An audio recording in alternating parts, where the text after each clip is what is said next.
Chris Allingham with the Richie Weber Bullet. Today I'm going to show you how to remove Silverskin from pork tenderloin. I've got a package of pork tenderloin right here, which I'm going to open up. This is a 2-pack from Costco. And I'm going to just remove one of these, and I'll show you how to take the Silverskin off of it. There's always 2 in a package. It can be kind of deceiving for people. They think it's one huge piece of meat when in fact it's usually 2 in a pack. Here's my pork tenderloin. I'm going to take a paper towel and just dry this off quickly. I really like pork tenderloin. We eat it quite often at our house. I like to marinate it. It's a very, kind of a neutral flavor. I like to marinate it with kind of a teriyaki flavor and then grill it off. It's really delicious.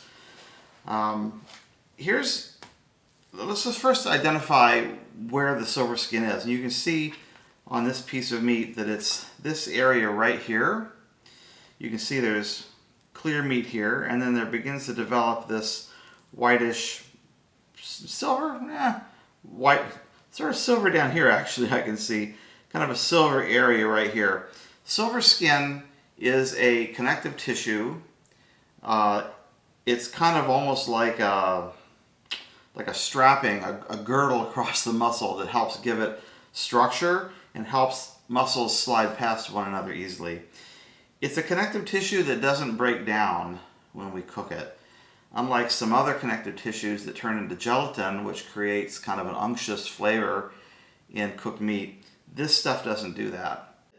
It doesn't really impede the cooking, but it just results in something attached to your meat that is tough and gnarly, and it doesn't eat that great. And it's much easier to remove it now than it is to try to remove it from a cooked piece of meat. The reality is that if you served it with Silverskin on, you'd cut this into pieces and you would be forced to take your knife and fork and cut it away from the sliced meat before you ate it, because you really don't want to chew on that. Here's the other side of the tenderloin, and you see there's really not much happening here. A little bit of surface fat, which we would really leave. We're going to focus our attention just on this other side and this area right here. Now you will find Silverskin, by the way, on a variety of pieces of meat, because meat is muscle, and a lot of muscles have Silverskin. You'll see it not only on pork tenderloin, but on beef tenderloin. You'll see it on ribs. You'll see it on steaks. You'll see it on prime rib roast sometimes. You'll see it. The other day I cooked a piece of meat called a Terrace Major steak, which is really tenderloin-like cut that comes from the shoulder of the cow. It's an unusual cut of meat. It has a Silverskin on both sides, actually, unlike the pork tenderloin, which has it just on the one side. So whenever you see it, my advice would be for you to remove it, and I'm going to show you how to do it. To do it, we're going to use a very sharp boning knife, and I don't know that I'll need my scissors, but I have them out just in case. And the way that we do this is that we take the knife, and we're going to go just under the edge of the Silverskin.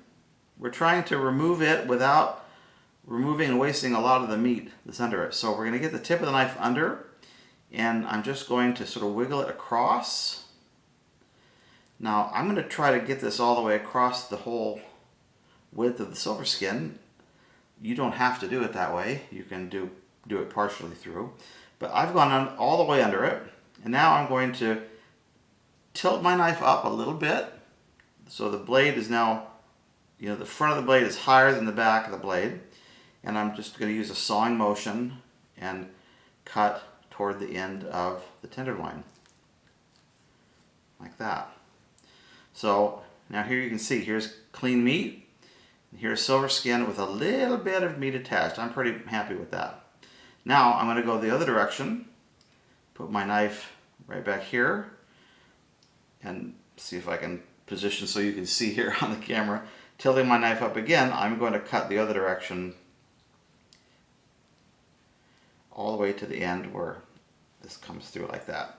So there's a piece that I've removed, and I'm really happy with that, because look at this. This is just not, I can't even This is like removing the membrane off the back of ribs, by the way. In fact, if I'm not mistaken, it's the very same stuff and it serves the very same purpose. We don't really call it Silverskin on ribs so much, we call it a membrane, just a membrane, but this is sort of that, right? So I've taken that off, and now I see that I have, there's a little bit left here on the side. Repeat. I'm going to just come in here underneath it, tilt my knife up, a little sawing motion to the end of the tenderloin, come back the other way, and take that off. Now I think I will also, there's sort of a large area of fat here. This isn't really Silverskin, but I'm going to take that off. Same process, same technique. Get the tip of your knife underneath it and gently, slight sawing motion, gently take that right off. I'll take this surface fat off as well. There's a bit of it right here. Just take that off. Trying to take it off without removing any of the good meat. A little bit of Silverskin right here. This is sort of the head of the tenderloin. This is much larger on a piece of beef tenderloin, but right here, if I get under here, is a little tiny bit. This is nitpicking now, you know.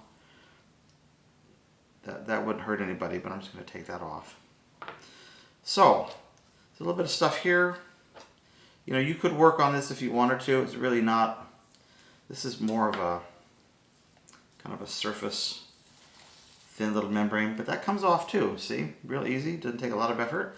And so now I've taken off the Silverskin. I've got clean meat here. On this side, a little bit of surface fat. I'm not going to bother too much with it. Something sort of weird right here, which I'm going to just take off. Anytime you see something weird on meat, feel free to take it off. You have my permission to remove anything weird that you don't understand. Now that's a pretty darn clean piece of meat right there. A little bit of fat around the head. I don't care about that. Just a little, actually a little tag of fat down there. Now that, I think, is a nice clean piece of meat that I'm ready to marinate and cook.